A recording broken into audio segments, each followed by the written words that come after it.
Good morning, everybody. I've been meaning to make this video for a couple of days. I think I started it once and got interrupted by the guy at the lawnmower next door. It's always something. But I've been so busy. I've been running around, as the saying goes, like a chicken with my head cut off. And they really do that, but we don't cut our heads. We don't cut off heads here. But sometimes I may want to with some of these people. But anyway, I wanted to talk to you about something. But first I want to mention something. When everybody said I had to market my books, and they said, well, you know, you should go to Instagram or you should go to Facebook or whatever, even though Facebook has a different audience in general, or TikTok, what they call book talk. Well, I've never touched TikTok, and I really don't want to. I don't think my audience is really on TikTok as much. My son claims it is. He says every audience is on there, my older son. But, you know, he's a big aficionado of TikTok, I guess. But I've never had a TikTok account. I've never wanted to. I have never been on Twitter or X, whatever they call it anymore. I don't want to. I don't want to get in that political craziness over there. I've got enough here on YouTube. But I decided a couple months ago, I guess it was, to acquiesce and make an Instagram account. And I did for my author, for Fuller Life Books. It's the ID is called @FullerLifeBooks. And I had put on a few reels, getting used to it. I put a few reels on. I put, you know, I followed maybe 3 people. One of them, my friend Rachel, who's also an author. And I was doing pretty good. I was getting used to it. And then all of a sudden, up on my screen popped, we've detected automated activity on your account. Automated activity on your account. And it says, we suggest you immediately check out of everywhere you're signed into Instagram and change your password. Well, once I change my password, I can never get back in. So I guess my brand new account, which I don't know why they would even want it. It's so limited in scope, and it was so new. I didn't have a bunch of followers yet. I don't know why they would even want it. But you know, some people do things just for the sick pleasure of making other people's lives hell. They do, and you know, the world is full of those kind of people. Hopefully, well, not full of them, but there's a lot of them. So I tried and tried, couldn't get it back, and Instagram finally said, well, you know, it's June 2nd. Your account will be deleted if you don't try to sign back in. Well, I didn't, and it was June 22nd, and there was still my account up. So I went back through the rigmarole of going through all these tunnels and these rabbit holes, and you know, there's no person you can talk to on Instagram. It's all AI, which is supremely unhelpful. And they took me down all these rabbit holes, and finally it said, there's nothing we can do for you. Have a friend of yours go and report your account for you. Well, she did. But they didn't give her any choice of reporting. They just sent her down the same rabbit holes that I went down. Even the ones you're supposed to go down when your account is hacked to report it. And so apparently my account is going to stay up there for eternity because I cannot get back in. It's got my IP banned or something. It's a long story. So what I'm asking is, and I am asking a favor. Seems like I've done that a lot lately, and you know, it's not my way generally. But if you have an Instagram account, I would request that you take 2 seconds and go to @FullerLifeBooks, all lowercase, you know, all one big long word, Fuller Life Books, and report it as being an imposter account, as being, you know, a hacker. So if you would do that, maybe eventually they'll take it down. I had decided if it's that easy to get my account hacked when I wasn't even barely on there, that I should probably not be on Instagram. Facebook, I had an active Facebook account back in 2019. I belong to several women's groups and things like that. And I left because it got to be, well, it's just a long story, but I got sick of it. And I thought, you know, there are people they're on there just to fight with each other. I don't want that. So I deleted my account entirely. Well, I thought, well, my audience for these books may be on Facebook. Yeah, this is a whole laundry list of marketing woes. I'd be on Facebook.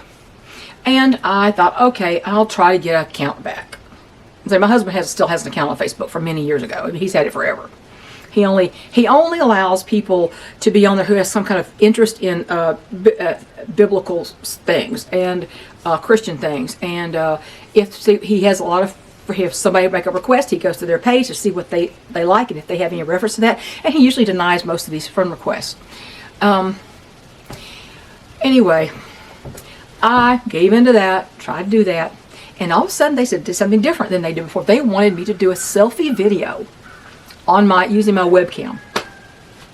Okay, I didn't want to do that. I don't want to show you my ID. I don't want to do that. I mean, come on. They don't want to vote. They don't want an ID to vote, but they want me to have an ID to read stuff on the internet. So I thought, okay, this is the only way I can get in. I guess I'll do that. Well, I did. Well, guess what?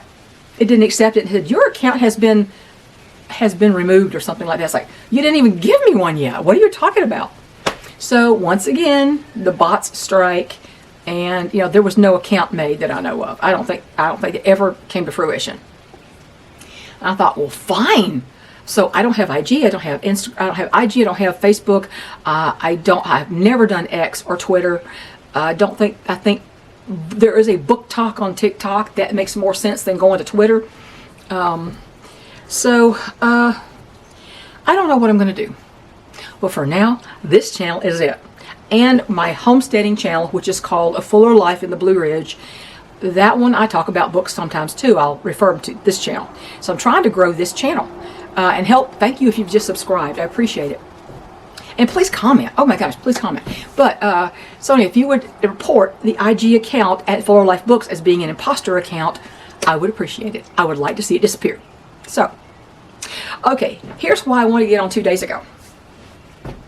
I had decided I might write a short story related to a character in my Clancy Mountain series. And that idea was heralded by Word Slinger podcast guy Kevin Tumlinson, who is an author. I think he's written over 70 books or something, and he has a wonderful channel. Please go see Word Slinger podcast. And he has a 10-shot. He has some of these shorter videos called 10 shots that he'll talk about stuff. He has shorts. He gives such good advice, and he will answer your comment. He's very in tune with people who are on his channel, and I thoroughly enjoyed Kevin's channel. But he was talking about how he wrote short stories, how he couldn't stop writing. Even if he was between books, he couldn't stop writing. And he kept talking about short stories and writing on the back of grocery receipts and all this kind of stuff. And I thought, I'd already thought about writing a short story. And I thought, you know what? That's a great idea. So guess what I did? After book 4, I went to the beta readers, and it's in their hands now. I decided one day I'm going to write a short story. So the day before, I wrote out a lot of just the general premise of the story, where I wanted it to go and who it's going to involve. And the next day, before the sun came up, I was going to say when the sun came up. I'm going far before that.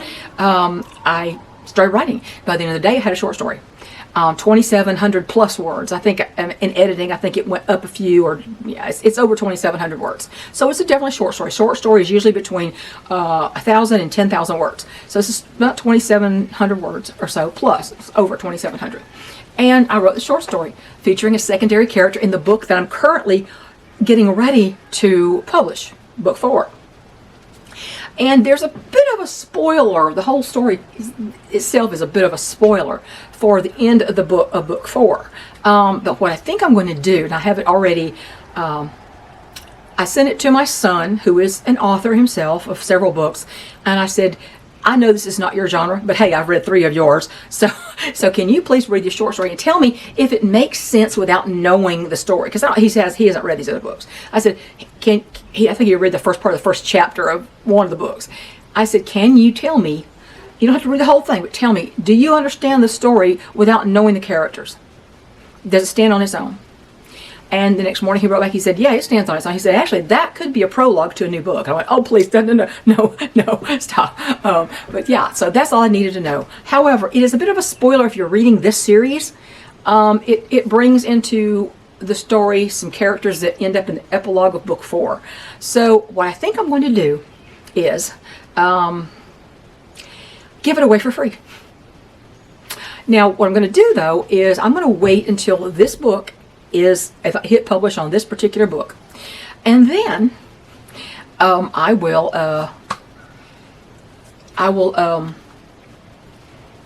release the short story to whoever would like me to email it to them. I I need to it's getting to be ridiculous. I made a Wix website and I can put things on there, but I just don't know. To me, it's complicated. I mean, anything like that to me is complicated. I want my life simple, and here I am doing this and learning publishing. Best laid plans. I plan not to do anything complicated. Well, this can be complicated and a lot of work. People just don't realize how much work it is. My friend Rachel and I were talking about yesterday. She was talking about her ebook, and she's had children's books with illustrations, and illustrations are something really different in publishing. And she had all this problem, and I said, people love to criticize and give you advice who've never even tried to publish or even write a book in the first place. And I said, they have no idea how much work this is. You don't just write it and throw it out there and all the money comes rolling in, because it doesn't. You have to market it, and you have to find your audience. Now,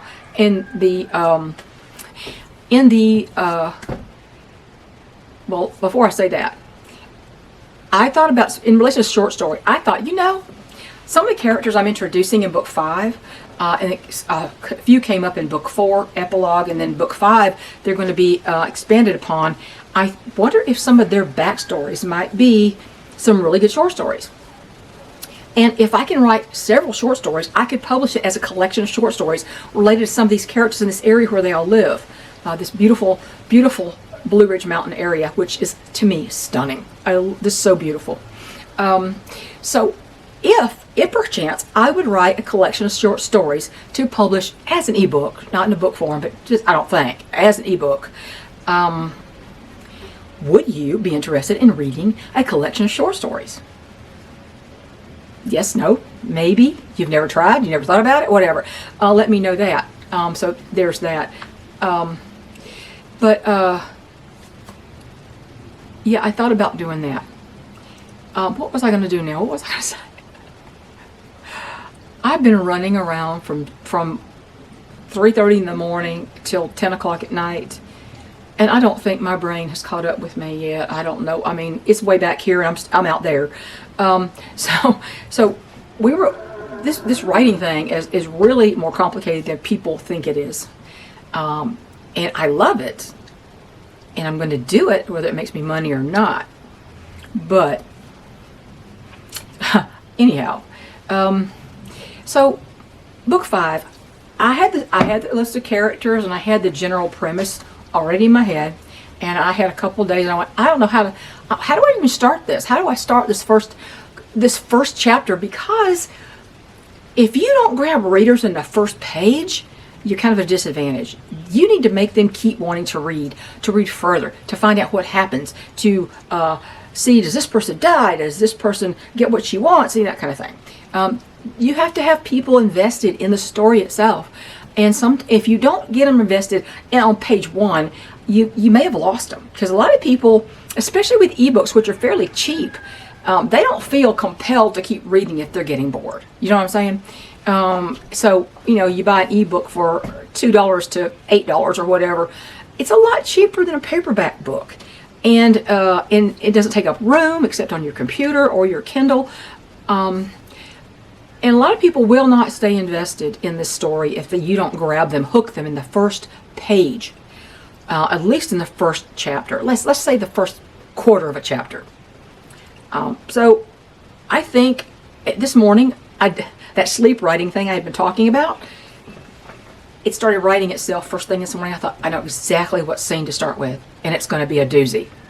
It's going to be dramatic, the very first one. So I'm starting with that. And the characters are going to be pretty good in this. I think it's going to be different. Now, am I going to continue this after book 5, which is what I'm writing now? Am I going to continue Clancy Mountain? The plan is not to. The plan is that is the end of Clancy Mountain as a series. It doesn't mean I won't take a character from some part of this whole series and give them either their own series or a standalone. The only standalone I have so far is my own novella-length memoir that I worked on for years, off and on, and published and learned how to publish on Drafted Digital using that memoir. And, it's still, for what it is, 99 cents. You can't go wrong with reading an ebook.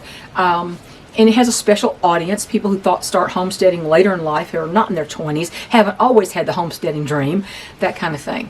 And it does have a special audience. So in finding my audience, I've had my books compared more than once by people I know to the Mitford series by Jan Karon. Now, I've never read the Mitford series. I do have book one on my, I bought the ebook. It's there waiting for me to finish what I'm reading now, and I'm going to start reading one of these books. And there are a couple of other series. One I compared to myself to, and not the author itself, but the general vibe of the series and the setting and all that kind of stuff, to Kay Bratt's Heart's Ridge series. I think she's got, I don't know, 12 books in it? I can't remember. She's got a good number of books in the Heart's Ridge series, but it takes place in one little Georgia mountain town with a sheriff who is a female sheriff. There's a female sheriff in my book. There's the sheriff in that town, and who was raised in foster care, and there's cases and it was, I compared it to that maybe because I looked at the covers, and the covers of the books themselves give the same vibe as Clancy Mountain, and then I was put on to Robin Carr, Robyncarr, Robin Carr, her Virgin River series, and in all that, this is what AI says, because AI is who you look to for everything now, because that's what they put in your face, and you ask a question, AI is going to answer it, that kind of thing. So I said, in my book series, Clancy Mountain, I mentioned all the books in it. No, this is the first thing that happened, but this was hysterical. I said, are there similarities in the Clancy Mountain series and Kay Bratt's Heart Ridge series? Any similarities? And the answer said, well, that's a clever trick question. I'm like, what? They said, well, it says Kay Bratt's is a notification. Kay Bratt's series is highly successful, and she's a popular author. And the titles that you mentioned don't exist. That they're most likely AI titles. I went, what? So I said, what in the heck is going on with this woohoo thing? That's my notification. It's supposed to be an owl, and my husband makes fun of it. Sorry, folks. My older son is going in for surgery on his knee, and that was my other son who took him to the hospital, just telling us he's going in for surgery now. So if you say a prayer for my son. He has terrible damage in his knees. This one is bad. So anyway, so that's what the notification was. Sorry. What was I talking about? Oh, they were talking about, how was I? I got discombobulated here. The AI was saying, whatever bot, I don't know what you can call them, was saying something about, when I finally said, you're mistaken, all these books are on sale at Amazon and Barnes & Noble and Smashwords, and I happen to know because I'm the author of the books. I just wanted to know if there was a real comparison that I thought was correct between my books and Kay Bratt's books. And of course it's profuse apologies, like a robot's going to apologize to you. And I said, you are correct, they are on sale there. No kidding. Not real bright, that AI, right? But and so I went on to analyze. I said, yes, there are similarities, and then it talked about other things. It said, there's a disadvantage that your series has over the Heart's Ridge series. I thought, really? Okay. The disadvantage, it said, is that series is set in one town with one sheriff, and it's just other happenings, and all the characters are pretty much the same except for whatever. It's a static series. It stays put, and it's in one time period. It said Clancy Mountain happens to be a generational saga, therefore you have an advantage over you. They see the children and the grandchildren, and there's more history of the town and relationships over time and that kind of thing. And so the consensus was that is one advantage that Clancy Mountain has over Heart's Ridge, and it kind of surprised me, but it pleased me a great deal. But anyway, so and then it went on to talk about Robin Carr's Virgin River series. Now, the Virgin River series is a book series. It's also a TV series. It's been going for 7 seasons. I just started to watch it, just to see similarity. And I also got that ebook too to read, which of course I was going to anyway, and it was suggested by one of my beta readers to really get a look at what my books were being compared to. So I did, but it said something about. It said Clancy Mountain is more of a virgin river with a shading of grit lit. And I went, what is grit lit? Apparently it means gritty literature. And grit lit is kind of I don't know, it's a pulp, I can't even describe it. But Robert Parker, the famous author Robert Parker, he's British. He wrote something took place in a small town, and he said he became fascinated with grit lit, the genre grit lit. And so he said then he read the C.J. Box novels about Joe Pickett. I'm like, I love Joe Pickett. They did a TV series on Joe Pickett. And I loved C.J. Box. I used to read the Joe Pickett novels all the time. Having him say he loved that, I thought, I think this is my genre. This is not grit lit, but it says Virgin River with a touch of grit lit. It's like, one time it said, well, it's kind of like the Hallmark Channel with a kick. I'm like, don't refer to me as the Hallmark Channel, no, in any way, shape, or form. But yeah, the grit lit thing is very interesting, and I do think it fits because some of the things that happen in there are rather dramatic and do not happen on Hallmark. Let me just say. So I'm very happy about that. Anyway, I gotta go because I gotta go check on my son. But let me know if you'll be interested in that short story, a free short story, and you might even be interested in an ebook with a collection of short stories like that. You may not know till you see that one, but if you have a clue, you might be interested. Let me know. Thanks, everybody. I'll talk later.